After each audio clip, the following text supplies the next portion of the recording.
మొన్న వార్షిక దీంట్లో ఆయన మాట్లాడిన దాని మీద సిపిఎం శ్రీనివాసరావు కూడా తీవ్రమైన విమర్శించాడు.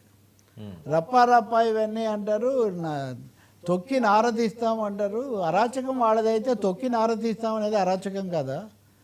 ప్రభుత్వాలు తొక్కి నారదీయడాలు, కీలు తీసేయడాలు ఇవన్నీ కూడా ప్రభుత్వాలు చేయాల్సినటువంటి పనులు. శాంతి భద్రతలు రాజకీయాలు అనేవి ఎలా చూసుకోవాలి, అభివృద్ధి అనేది ఎలా సాధించాలని చూడాలి ఒక లెక్క. ఉదాహరణకు ఐక్యరాజ్య సమితి 107 సూచికలు పెట్టింది. ఇవి సస్టైన్డ్ డెవలప్మెంట్ గ్రోత్ ఎస్డిజి అనేది జరగాలంటే ఈ 107 సూచికల్లో ముందు ఉండాలి. భారతదేశము 167 దేశాల్లో 109వ స్థానంలో ఉంది ఎస్డిజిలో. మనం విశ్వగురువులం కదా, అంటే 107వ స్థానం నుంచి విశ్వగురువు ఎలా అనేది ఒకటి ఆలోచించండి. రెండవది, ఈ 109వ స్థానంలో ఉన్న భారతదేశంలో ఆంధ్రప్రదేశ్ 10వ స్థానంలో ఉంది.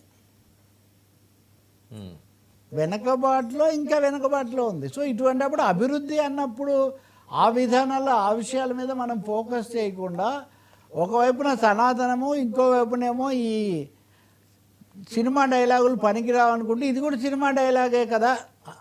ఇది కూడా అది సినిమా డైలాగు, సినిమాల్లోనే రాజకీయాల్లో రాదని మీరు అన్నారు, కానీ మీరు కూడా సినిమా డైలాగులే చెప్తున్నారు కదా అని.